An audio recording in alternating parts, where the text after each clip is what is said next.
Hello and welcome. I'm Dr. Eli Camp, and this is my podcast, Vital Wisdom. This is where I talk about health, wellness, raising children, homesteading, and lots of other topics, all from a vitalistic perspective.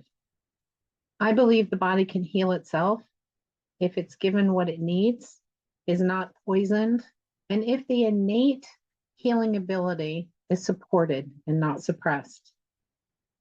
It's my intention to bring what I have learned in my life, especially in the 24 years that I've been either training or practicing to be a physician, to help you be your own best doctor. This episode is part of a 12-part series where I and one of my mentors, Dr. Letitia Kronenberg, talk about what we call the axioms of naturopathic medicine, of holistic medicine, really, of vitalistic medicine. Each axiom can really be thought of as a law of natural healing, and they guide a naturopathic doctor in the practice of their medicine. They're not often discussed, but they're critical for understanding how the body becomes and stays healthy. Or on the reverse side, when they're violated, how a body shows signs of illness. Thanks for joining me and enjoy the episode. Good morning, Eli. How are you doing today? Good. Good morning. Hey, it's wonderful to be here again. Yes. Another awesome, vital conversation. Yes, as always, going back to the roots of how this all started. Yeah. Well, let's see. Today, we're talking about the second axiom of nature, which is health as balance, right?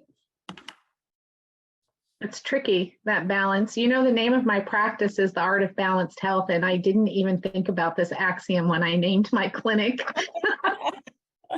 Wow, that's perfect. That's just perfect. Yeah, that's perfect. Well, I want to start with Jim Sensenek's quote. He said, naturopathic medicine is based on universal principles that are true and hold true for all time. We don't have to change what we're doing for the 21st century because the same rules and laws that apply to nature and in the natural process of healing are immutable. And that's what we're talking about. We're talking about these axioms or laws that are always there, that we can always depend on. And that's what we base our nature care practice on.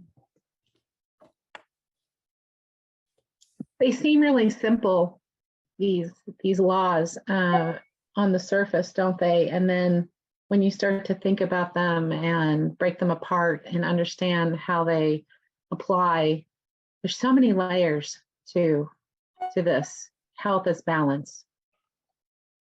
Yeah, like you mentioned right before we started the talk, it's not just, as I think you said it, it's not just the internal balance, it's all of the balance, mental, emotional, family balance, community balance. Mm-hmm. Yeah. Sure. I kind of think it like permaculture for humans, right? Oh, that's good. Yeah. Yes. That's what it is. We're like permaculturing for humans. It's like you have to have the right soil and all these things interact, and you have to have the balance and the ecosystem. That's kind of how I think of it. Health is balance. And it just can take it can take many things that go out of whack, but it can also take one small thing that's kind of like a linchpin. And until you fix that piece, you don't get balance. The spinning top is off kilter, right? And it's wobbly. And those wobbles are symptoms that we see. That's right. That's right. And those symptoms guide you to the cure. Mm-hmm. Those are the things that we pay attention to as naturopaths to tell us what needs to shift, what needs to change for that person. How can you bring that person back into balance with their immune system or with their lymphatic system or their liver or their, You know, those little things. I pay attention to those little things that people say because it leads you to the remedy or the cure. Mm-hmm. Yeah. I find that too. Yeah, especially in homeopathy when you have that rare and peculiar symptom that somebody has. Well, I can only lay on my left side, but then at 3 a.m. I have to flip. You know, it's like, what? Why? Why do you have to do that? What is that thing that's happening that you have to do that? You know, that's, and they never, well, I've never told anybody this before. Well, you've never had a doctor like me ask you. So, right? It's true. It's true. Or if they do say something, to one of their practitioners, it doesn't even get charted or noted because for them that's not important information. And maybe that's one of the things that sets us apart as naturopathic doctors, sort of rooted in the vitalistic perspective, is what information is important. Like we wouldn't discard anything like that. Mm-hmm. And what's important to us to guide someone in restoring health is absolutely not important to a practitioner who's just managing and trying to eradicate or suppress symptoms.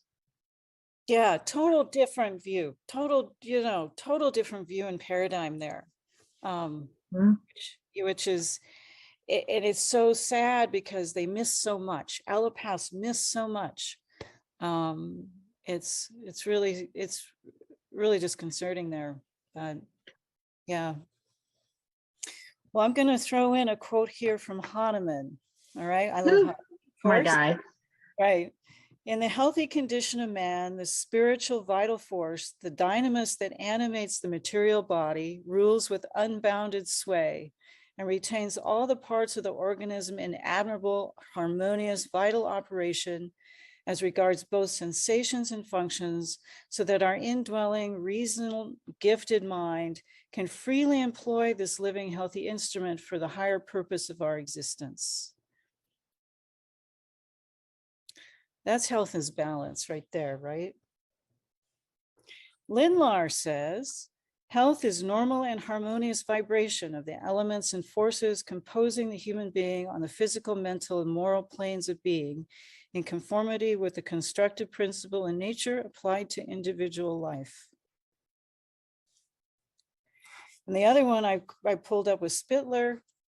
Nothing of value can be added to the normal environment. And I say this a little differently to my patients. I say, you cannot poison the body back to health. Mm-hmm. It is impossible to add a poison to the body and be healthier. It doesn't work that way. It will never work that way. The poison may suppress a symptom, but it will never bring you back to a healthier state. It's true. It's true. And when we have to use something to preserve life, because without it, the person would move on to the next phase of their journey. Right. We do that knowing that this substance may not reestablish health. It may not reestablish the conditions of health, but it preserves life long enough that you can then, undo the effects of the poison that you had to use to save life, and then get about the business of restoring balance so that health blooms. Yeah. Right. I tell folks, listen, you've got to go do these things. And when you get released from the hospital, then you're going to come immediately to my clinic and I'm going to start working on you to get you back in shape. Mm-hmm. So you got to do these things to save your life, or, you got to do chemo or radiation. Maybe sometimes you have to do that. Maybe sometimes you have to go through a drastic surgery. Sometimes we have to do these things, but, and that's what the allopaths are good at, I think. Although I'm worried about robotic surgery these days because I don't think surgeons have the skills they used to have. And now that we're turning that over to robots to do, we're losing people that actually have hands-on skills. And that scares the crap out of me for a heart surgery, for example. But anyway, I diverged. So Well, no, well, wait, before we go on, this is so true because yeah, this is individualization, which I know we're going to talk about later this year. right. I remember from doing cadaver dissections, Mhm. how surprised I was that nobody looked the same on the inside. Like the heart was, there was a heart, there were lungs, but everything looked a little bit different. How could you possibly program a robot to anticipate all those variations of individuality, where a human is rational and can think and say, oh, this is here in this person's, yeah. Oh, Robots, huh? I'm with you. I've had a number of folks who've gone through robotic surgery and they go back for issues. Well, this didn't get closed up right, or they cut the something nerve, or they, oh my God. It's like if you had a person in there with hands on, they going, wait, there's the nerve. We can't touch that part. We got, it's just scary. I'm sorry. Well, I wonder why they made that move. I don't So know. Maybe it's there quick. is something that I struggle with in restoring, helping people restore balance in practice. And I was excited to talk to you about it today and pick your brain and get some wisdom. So folks come in with, I don't want to say they're not on their deathbed. They're not even necessarily really, really, really sick. They just don't feel as well as they used to. They don't feel as well as they know they could feel. And they're often on a couple of medications, and they don't have too many bad vices. They may do coffee, they may have a beer, and they come in with this idea that we're going to change the diet and we're going to give them some herbs, and then everything's going to be fine. And I struggle a little bit with this conversation with people when I say, well, we can do that stuff and that's going to help, but there's a lot more that we have to look at that they didn't even know that we would explore these areas, and they get kind of overwhelmed. Well, what do you do? How do you do this with people where Well, I always simplify things back to a couple of things I always watched my dad do that was always successful. First, we do change the diet with the Carroll food intolerance method. And it's critical to do something like that to stop putting the toxin into the tissue. Stop bringing in the inflammatory foods, because it matters how we feed the body. And Hahnemann said that in one of the first aphorisms there. We must change the diet. And so I don't care how complicated the case is, that's the very first thing. If they're dairy intolerant, you got to get them off dairy. If they're egg intolerant, you got to get them off egg. Then the lymphatic system can move, then the toxins can be pushed through the liver and processed, then the emunctories can open, basically, right? Second thing is hydrotherapy, because yes, that moves the emunctories, opens channels, and then the homeopathic remedy works better. Then the herb or whatever works better. But as people go through that first change, you start seeing the mental emotional stuff come up. So I usually don't address the mental emotional until we start laying down those foundational things.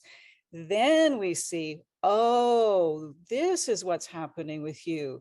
This is the stress load you're under, or this is you're going through a divorce, or you've got this family thing, or then you start coaching them. Then you go, well, okay. And if I'm not the good fit for that, I find someone who is. Got great mental health people I can refer people to. Sometimes I do some work with them, but underlying most of this stuff, of course, is that mental emotional issue. So that's how I approach it. That's how my dad always approached it, is let's just start with the diet, stop putting the toxins into the tissues. And even if you can just get them on a cleaner diet, for God's sake, don't do fast foods, and please don't buy the packaged whatever. Go get a whole head of lettuce and cut it up and make your own food. If you can get people just to make that shift, it's huge right now, right? And they think, oh, it's too expensive, or I don't have time. It's like, you have to have time for your health. if you don't have time for you're not going to be here to have time for other things. So you have to focus on this first. And that's part of the health is balance. People have really shifted their priorities in their lives to not taking care of themselves, not taking care of their families. It's all about rush around here, rush around there, or hey, let's go have some fun and do this stuff. It's like, yeah, well, that's fun if you feel healthy enough to go do those things, but you need to be in it for the long haul, and you got to take care of yourselves. I had a fella just this week with severe hypertension, came in with a 200 over 100 blood pressure. He's in his early 40s. He's a heavy drinker and partier. And he canceled an appointment on me Monday because he got too blasted at the Super Bowl party and couldn't come in to see me because he didn't want to come in with a hangover. And so when I finally got him in yesterday, we had a talk, and his blood pressure is doing much better despite the binging he just had. And just with some simple changes I've made to his diet and some nutritional support for his hypertension. And he asked me bluntly, well, do you drink? And I said, yeah, once in a while. He goes, oh, well, I bet not much. And I go, well, I know my limit. And no, I don't drink much. Once in a while, I'll have half a beer. That's my limit. I'm not a big person. And he started making fun of me. Like, oh, well, you're one of those. And I said, yeah, I'm your doctor telling you you're an alcoholic and you need to stop drinking. He goes, wow. What? All alcohol? And I go, I'm your doctor and I'm telling you, you need to stop drinking if you really want to get this hypertension and concerns under control. Because you're either headed for liver cancer, or you're headed for pancreatic cancer, or you're headed for a heart attack. I don't know which, but pick. Or yeah. And I said, and don't make fun of your doctor. Don't make fun of your doctor. And he was like set back, and he's like, oh, you're serious. I go, yeah. Why'd you come to me? Right. I'm serious with you. So it was really interesting, but he's doing better, and he kind of changed his attitude around me. So I don't know. He's a pretty aggressive guy, but everybody, you got to meet them at their level and work with them. Yeah. Mm-hmm.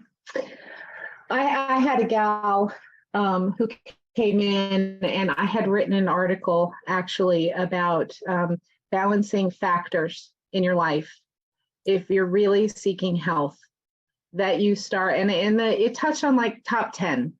Look at food, look at sleep, look at water, look at your activity level, our cornerstones of what we know creates a healthy organism.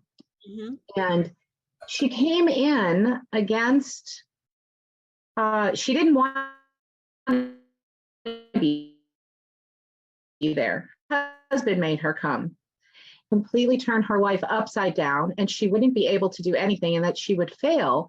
That literally with her, all we could do was one change at a time. And it took her months to incorporate those changes. Yeah. Because she was trying to reestablish balance, right? So that, because when you're not in balance, I mean, maybe what we should talk about is what happens when you're not in balance. What does your body have to do when you're not in balance? Boy, it has to compensate for all those things. The liver has to push harder, and the kidneys have to function harder. And you just put the stresses on those organs, or, you're in fight and flight the whole time. You burn your adrenals out, your immune system crashes. Next thing you know, you've got an autoimmune disease or something, right? So something has to give. It's not sustainable. Right? No. Yeah, not sustainable when you push the body out of balance like that.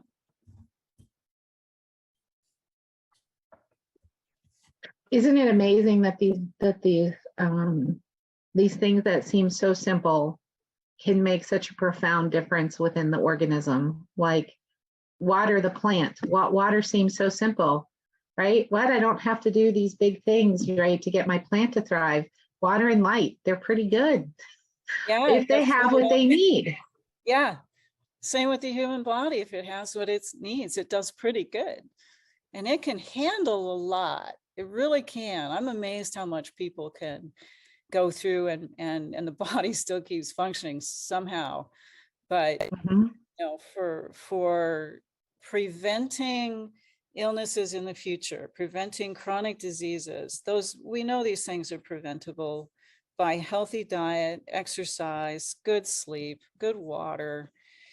But I think a lot of folks don't have access to those things, it's or they don't realize that they need to make the shift because it's the norm. It's Mhm. just the norm there. So it's education. That's where doctor as teacher comes in. We need to educate our patients. Yeah. Well, And if all that stuff was so bad for us, why would our governments let those businesses be open? If this is going to be saying, hey, don't do that, what about this? I briefly saw a story about some train derailed and spilled, was it vinyl chloride up in, is it Ohio? I don't have the exact details, but apparently a train derailed, it spilled all of this very toxic stuff, and nobody is talking about it to people. Nobody, the news isn't covering it. They're not telling people, like, don't drink your water right now, or get a filtration system, or like, this is when you might think about putting on a mask when you go outside because it's being carried in the air. That's when you might think about a mask. yeah, So you're not breathing in those molecules of diesel and the vinyl chloride. vinyl chloride is highly toxic. Highly Yeah. toxic. Oh my God. Well, we even had have oh, sorry. a comment. The EPA is saying it's all good. Someone just chatted and said the EPA is reporting that it's all good. Man, I wouldn't trust that. Well, No way. I had a couple patients come in with gut stuff and they're feeling really sick. And then one of my employees started feeling really sick. I'm like, what's going on? And then with the next day or two, they get an alert that their city municipality has E. coli in the water. I'm like, oh, for God's sakes. So even cities and things, the water quality is not good or safe sometimes. And they were on a boil water ordinance for a couple months. The city couldn't figure out how it was getting in the wells. So, wow. yeah. Did they ever figure it out? I don't know. Well, obviously they did something. They flushed enough bleach through the whole system that probably killed half the Spokane River after that. But I have flown into the river, but they bleached the system, and it took a couple months for them to get 3 clean. I think they had to get 3 clean water samples before it was good to go. I still be boiling my water for a while, I think. But yeah, that's crazy. Yeah. I don't know, the simple things, and we just take a lot for granted. People don't realize the things that can trip them up or make them sick so quickly. Yeah. I wanted to say one of my other little things I pulled up here from Linlar. I think it was from Linlar. Says, for all diseases, health is balance. All symptoms are manifestations of the imbalance. So all symptoms, and this relates back to, all disease comes from toxemia. All disease does. And all symptoms are a manifestation of the imbalance that's occurring. And that's why, particularly in homeopathy, we're looking at all the systems, all the symptoms from each organ, whatever that body's manifesting. And it's very unique to each person, right? Yeah. So we say all symptoms are a manifestation of imbalance. Maybe let's do a couple of concrete examples. So like headache, fatigue, brain fog, chest pain, even could be symptoms of dehydration. Right? And if you're dehydrated, you're not in balance. Now, that's not exactly well, I guess that would still be toxemia. to some degree, because if you don't have enough fluid flushing things, you are building up toxic levels, and it's the toxemia that's causing the symptoms. Right. Okay. So that would be a really obvious one, right? What about auto? Well, no, because then you start getting into the more complicated diagnoses, quote unquote. I mean, can we just diagnose everybody with toxemia? But you get it. Well, that's what O.G. Carroll did in the sanatorium, or Lindlar did, it's like, or Kellogg did. Remember I hate to bring that movie up, The Road to Wellville, but in that movie, he looks at people's tongue and goes, "Oh my God, you're toxic," So it's like, it's the toxemia that's the basis of the disease process. So that's how all those old nature cure docs would work. It's like, we didn't have diagnosis like Dr. Carroll didn't diagnose my mother with rheumatoid arthritis. He diagnosed her with toxemia from potato intolerance. So right. It's a different thinking. Right. Yeah.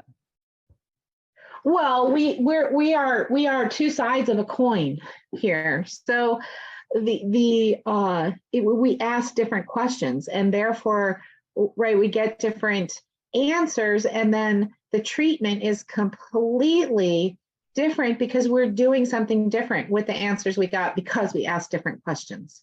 Right. And then that leads us to different therapies. It leads us to different work with our patients than an allopath would do. I mean, we're not looking for, what's the protocol for rheumatoid arthritis, and what drugs do I need to put this person on? And if these drugs fail, then I have to go to these drugs, and then I have to try the stronger biologics. And all I'm trying to do is take away their joint pain, when I'm making them sicker and sicker and sicker, as was the case of my mother, who ended up in stage 4 liver failure before she saw Dr. Carroll. And so that system doesn't work to sustain healthy life. And what people don't understand, are so amazed at when I tell them in my clinic, is like, well, that's curable. Your body can heal that. And they go, no. I go, you've been told you can't. But I'm here to tell you, you can. Your body is wise. It has the power. It has the ability, and it can do this in the right conditions. And so we're going to create those conditions of health and healing for you. I'm going to guide you, but you're going to do the work. I'm not doing the work. You're doing the work. I'm just going to help you do it. And they got to take, that's the other part, is people have to take responsibility for their health. And that's not something they're taught to do. It's like, oh, the doctor knows, the medical doctor knows what to do. They'll tell you what to do. Well, it's all pharmaceuticals and suppressing symptoms. So, yeah. We saw a commercial. So, we don't watch network TV because the commercial, I can't handle commercials. And yes. But there is this one show that I really like, and I if y'all can snicker at me, it's okay. But I like Ancient Aliens, and I watch it because of Giorgio Tsoukalos, because he is so vibrant and passionate and dynamic. Now, I don't know that I'm completely convinced. I'm like 90% there. Is that the guy with the hair? Yes. Yeah. Okay. Yeah. I love that guy.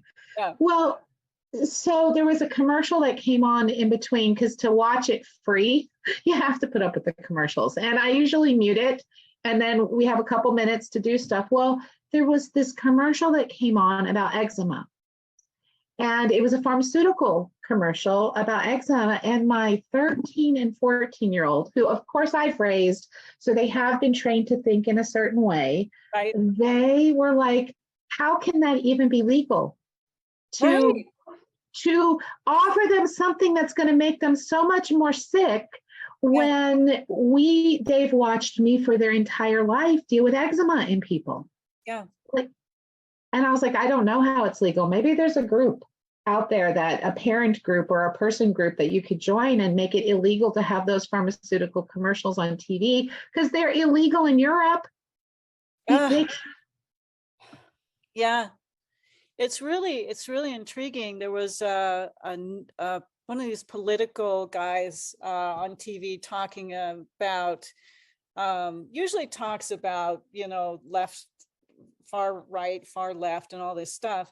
But he actually put up a graph of like, I'm really worried about the status of us citizens in the United States, because he had a graph of the health and the lifespan of Americans, and then suddenly they drop, and other countries still rising, but the United States citizens has greatly dropped. And it was right at COVID, but he says, this isn't making sense. I know there's something wrong. I just don't know what's wrong. And I'm like, it's the pharmaceutical industry, you guys. It was clear to me that it's because of big pharma and big agra that all this stuff has happened, and he couldn't figure it out, but he just wanted to send up this alert, like something's happening in the United States. I should go back and grab that graph he had, because it was quite shocking, and it's really telling about our pharmaceutical control of our medical industry and how powerful it is. It's really it's really our downfall right here in the US. And he even said we're the most, one of the wealthiest countries in the world. We have all of this technology, and yet we're failing. Yeah. Well, it diminishes the wonderfulness of those few pharmaceuticals that are, I think, important, like insulin or thyroid, right? If your thyroid's been killed. So there are things out there that people, they can't function as well without them, or function at all without them. Right. Did they just get greedy? Oh, for sure. It's all about money, right? It's not about the health of the individual or the patient. Really, it's the pushing the pharmaceutical agenda. It's become so extreme. I saw an article recently about how the medical schools are now being pretty much controlled by the pharmaceutical industry. How much money is going into the med schools from the pharmaceutical industry. I remember at NCNM, we wouldn't even let reps into NCNM because they didn't want that to influence the students. And that was even just from an herbal company. That was ridiculous. But look what's happening right now with the medical schools. And some of them actually have free education. Some of the med schools on the East Coast, it's free. You don't come out with any debt because it's all been paid by the pharmaceutical companies. So I think that's criminal in my mind.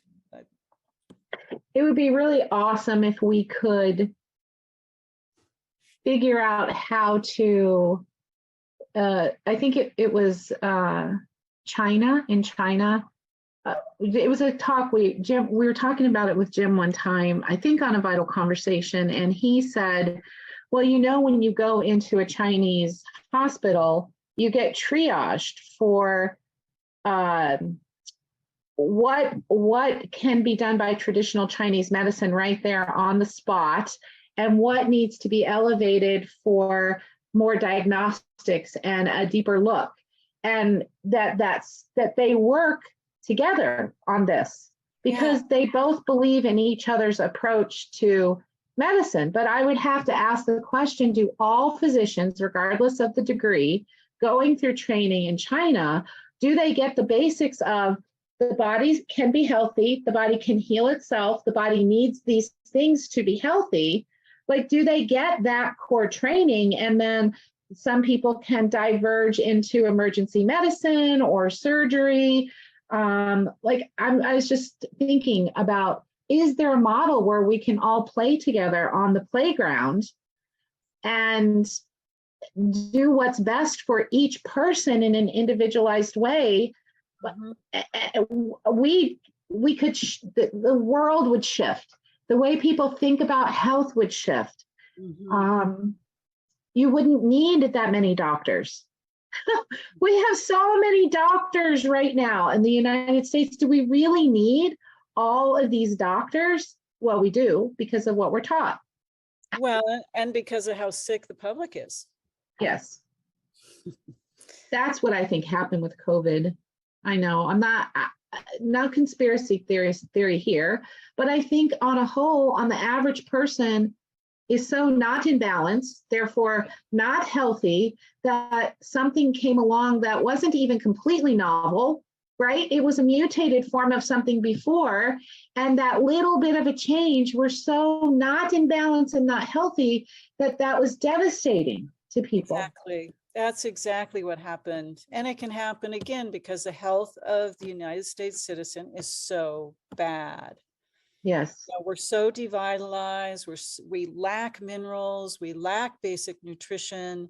Our munctaries are so congested. Any little thing can take you down. It's really scary.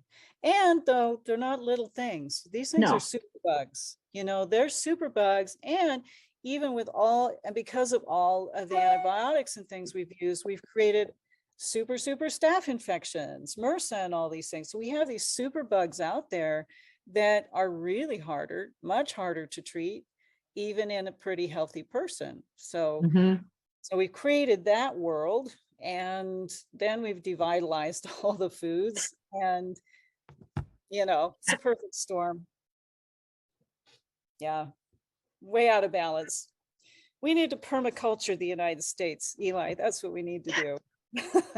Well, I've started my little spot here in northeastern Oklahoma, but you know, we came in July of 2021, and this place was, well, it was starving. The pastures were packed and brown. The trees were wilty and clearly suffering. There were some animals around, squirrels and birds and whatever, but not as much as you'd expect. I mean, we're in the wilderness, right? Wow. And over 2 years, well, 1.5 years, by putting minerals back into the soil, by you know, bringing in good quality water, by using cover crops, by feeding the land and bringing it back to balance. What we see now as spring is coming here, well, in a couple months, but you know, it's Oklahoma. It can be spring today and the dead of winter again tomorrow. We are seeing things bloom and flourish in a way that was not present 1.5 years ago. And it's, you know, we are nature. We're part of that nature. And so it's the same way, right? Give it, just love it just a little bit. And I mean, it's so exciting. I wish everybody had to spend 6 months out in a natural setting somewhere away from society and just watch the laws of nature in action. Like, it's so visible if you look for it. Yeah. Yeah. It's always there. It'll always be there. So that's the balance. That's the balance we're looking at. Yes. Yeah. You got any more good quotes there? Let's see. What else did I write down? Oh, naturopathy is the ecosystem of the body. Ooh. I don't know who wrote that. I didn't write down who wrote that. Active disease is corrective. Chronic disease is an adaptation response by a weakened system. Oh, that's good. Say that again. Chronic disease is an adaptation response by a weakened system. Oh. I think that's Lindlar. That's good. Yeah. Yeah. That's good, because people think of chronic disease as something that happened to them, not something that happened within them. Right? Right. Right. They think it happened to. So my dad always said something jumped on their back and now they've got that disease. It's like, yeah. He would always say, if you can't have it unless you make it. You can't have it unless you made it. Your body made that. And I thought that was really interesting. Here's one in the Laws of Cure by Lindlar. Every acute disease is the result of a cleansing and healing effort of nature.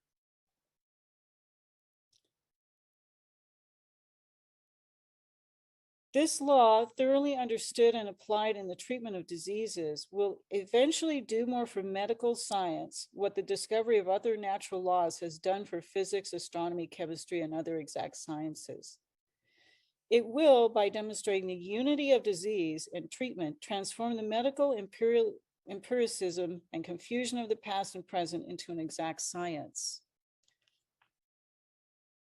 Failure to understand this fundamental law of cure accounts for the confusion on the part of exponents of the different schools of healing science and for the greater part of human suffering. Nature cure philosophy never loses sight of the fundamental law of cure. While allopathy regards acute disease conditions as in themselves harmful and hostile to health and life as something to be cured by a drug, ice, or knife, the nature cure school regards these forcible house cleanings as beneficial and necessary so long as human beings continue to disregard nature's laws. Wow. Thank God we got this written down in this book. You know, it's Well, I was just going to say, thank goodness for the humans that came before us who observed and recorded the laws of nature and how they work, and then taught somebody who eventually taught us, okay, well, how do you come in line with the laws of nature? What are they? I mean, this is what we're talking about this year, right? Right. That's this whole season of talks. You know, we've done the vis medicatrix naturae. We've done health is balance now. Next one, we're going to work on suppression. And there's about 10 more. So, yeah. I think there's a question in the chat here. Do you see that, Eli? Yep. I have a question on working with breastfeeding mothers and infants or toddlers coming in with anxiety and panic attacks. Oh, lost my tray. Previously healthy, how to approach this vitalistically when the root causes are likely the lack of sleep stress and that she can't necessarily change.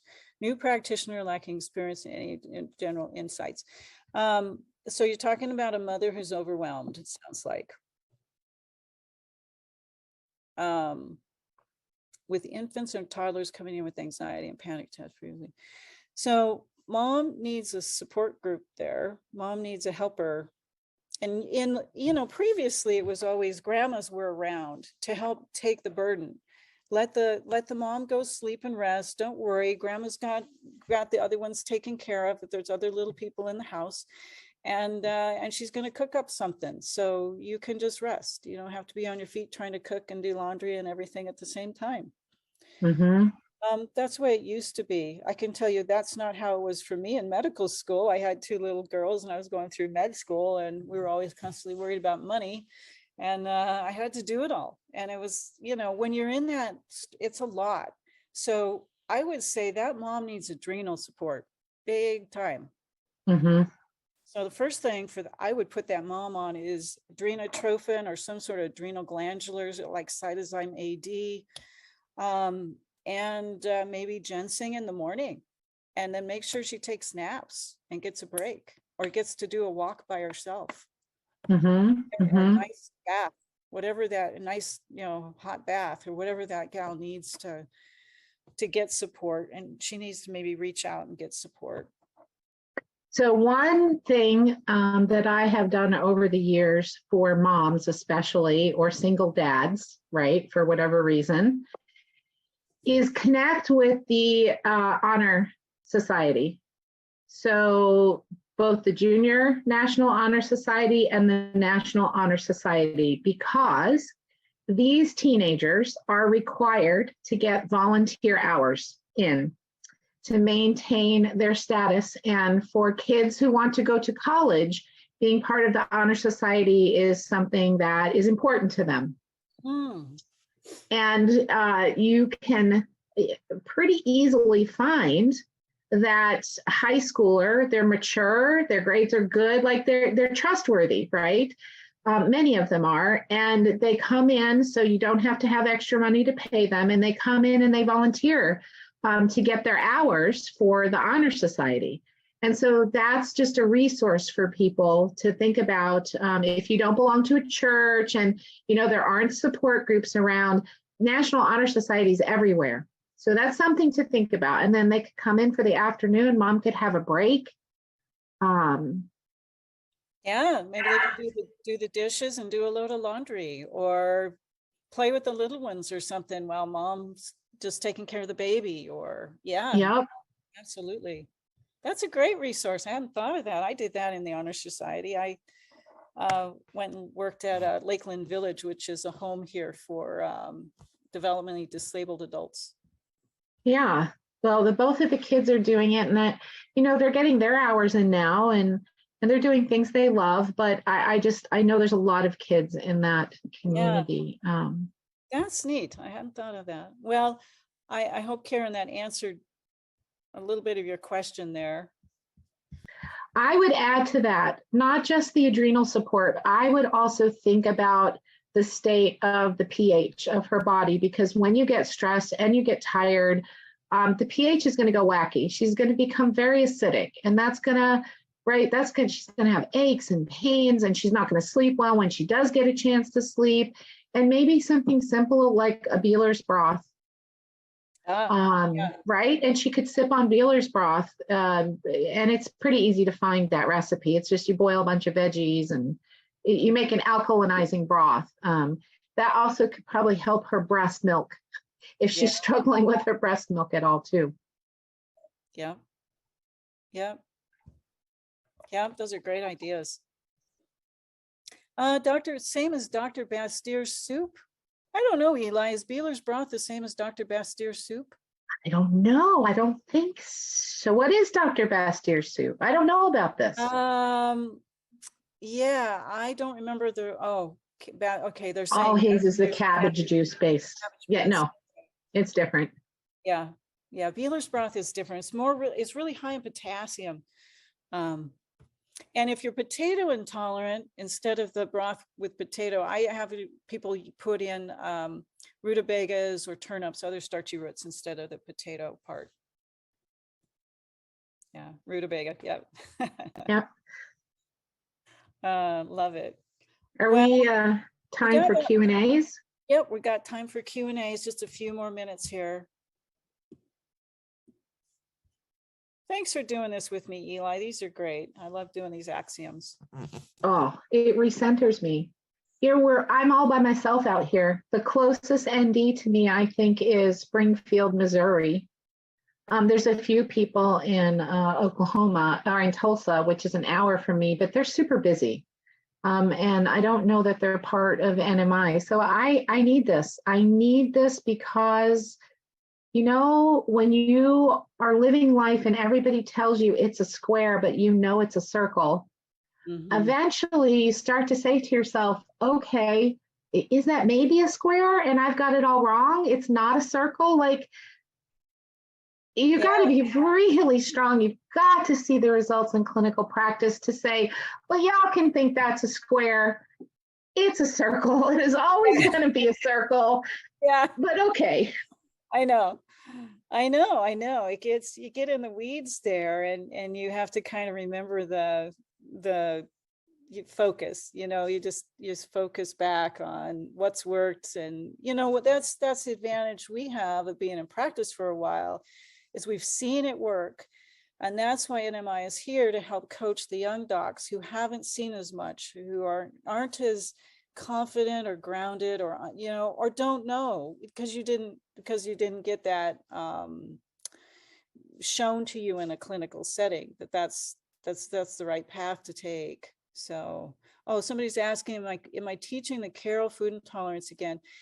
Jared just asked me that too, because we got so much going on this spring with the Vital Gathering in the spring. I'm probably going to push the Carol food intolerance method class to the fall. We'll just have one this year and do it in the fall. I can come then if you do that. Let's do that it. Would be so cool. Yeah. There's just too much happening this spring, and it's just a lot to do. So that's my thinking. Yeah. Yeah. And what about the hydro class? Probably in the fall as well. I just kind of don't have the bandwidth right now. I just hired another physician, Dr. Kirsten Harrison, and she's actually here on the call. And we're pretty booked. We are booked up. We're slammed right now at the clinic. And we have the homeopathy course that you, Eli, put together. We're going to be giving that to our patients in March. Oh, And exciting. so every Friday they're coming for 2 hours for the month, and we're rolling out that class. We just got a lot going, and then with NMI, being the president of NMI, and all the things we've got going here with NMI, I just don't have the bandwidth. But hopefully, well, for sure, I'll do it in the fall. I'll do both those classes in the fall. That is so cool. I'm so excited. Are you going to have bees this year, this spring? I am. That's another reason I don't want to do these classes in the spring. I've got 3 hives coming in. Unfortunately, they might come in right at the weekend of the Vital Gathering, and I'm trying to figure out how am I supposed to get 3 colonies of bees while I'm not in town. So hopefully they come in the weekend before. I'm crossing my fingers that they come in early, and then I can get the hives established before I leave town. But yeah, I've got 3 hives, and this year I'm going to put a couple hives in a new place. I've got a connection to a gal who has a lavender farm. So I'm going to get some lavender honey this year. I'm really excited about that. That's cool. And I'm kind of worried about putting bees here at my home property because there's a bear back here. I can see bear scat, and I don't have fencing around the hives. And so before I bring the hives back here at home, I've got to enclose a big fenced area because that bear's just going to rip them apart. Oh, so, to get to that honey, you betcha. Oh, yeah. My girlfriend lost about 12 hives 2 years ago to a black bear, not far from here. And so I just can't do that. It's just so much money. Yeah. She had to start from scratch. All of the wood frames and everything were just busted up. So. Oh, what a bummer. Yeah. So anyway, yeah, I got bees coming in. Really excited about that. Can't wait. Haven't had bees since before COVID. Oh, wow. Since COVID. So it's been a couple of years. Yeah. We're going to try it again. We had them last year, but the drought, well, there were no flowers. Yeah.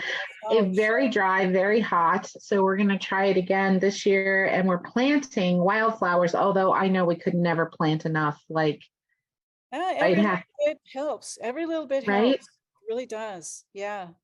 Yeah. Grow some sunflowers. Can you grow some sunflowers? I do. I have them in my little packet to put in. Yes. Yeah. That's a really helpful one kind of later in summer because they need the pollen. They need the pollen then. Yeah. Okay. Yeah. That's really good. Thank you for that tip for sure. So what do we want to leave people with as they go forth into practice now for the next month? Health is balance, and it's what you're supposed to be helping your patient establish. Right, in their life. It's not up to us to establish that balance. We're supposed to know where the imbalances are. Like, that's our job. Let's help them figure out the imbalance, often toxemia, and then give them the information they need and the stuff that their body might need to reestablish that balance. I think that's what I'm going to think about over this month. What would you add to that? No, I think that's it. Look at look at their metabolism and organ systems and what is out of balance for that person. And it might not be physical, it might be mental, emotional, it might be the stress load, their life. Yeah. Look at their support group, who's around them, who can help them. Yeah. People often don't reach out for that situation. So, yeah. And aren't we talking about toxemia at the Vital Gathering this year? Or was that last year? I think that was last year. We're doing good, aren't we? Oh my God. Whoa. Life is a whirlwind tornado. Well, the next month, we're going to talk about suppression. The third axiom there is suppression. And I'll be posting out more quotes or part of Linlar to read or things, so people can do a little homework ahead of time. So, yeah. That sounds good. I have a case to bring to that, which was such a good textbook example of the progression of chronic illness in a body over 15 years of one suppressive move after another, after another, after another, and what happened when we unsuppressed. Because man, they had a really tough journey for a little bit, because all that stuff had to come out. It had to fix itself. And what did we see? We saw symptoms of healing. And so it's not a super long case. It's probably taking me about 5 minutes to tell it, but I'll bring that for next time. Oh, that'd be fantastic. I'll think of one too. Yep. All right, we did it. Thank you everybody for joining. As always, have a great day, and we're going to see you next time on the Vital Conversation. Thanks for joining me today. For those of you interested in learning more about the teachings that are offered at the Naturopathic Medicine Institute and becoming a public member, they have both free and paid, visit thevitalnd.org. For those of you interested in my books and other offerings, I get emails and texts from y'all all the time. Here's just a short summary where you can find them. The Unvaccinated Child is a book. It's a resource guide for parents and caregivers to navigate childhood illnesses in a natural and healthy way. The intended group was the unvaccinated population, but it turns out it's an important resource for vaccinated as well, since we know vaccines do not necessarily prevent the illnesses. Smoke Rings is a book I wrote to help smokers. It is judgment-free. It doesn't matter to me what choice you make in your life, but if you're a smoker, love a smoker, used to smoke, continue to smoke, trying to quit, it doesn't matter. This book helps you be your healthiest version along any step of the way. My most recent book, Homeopathy, A Foundational Approach. This is a great book for someone, whether they're a complete beginner or they're already practicing homeopathy. It starts at the beginning and guides you through the basics and into first aid and acute practice and prescribing, so you can start using homeopathy right away. My workshops and courses can be found at either ecampnd.com or longshadowsranch.net. Again, thank you for joining me. Thank you for your support, and have a great week.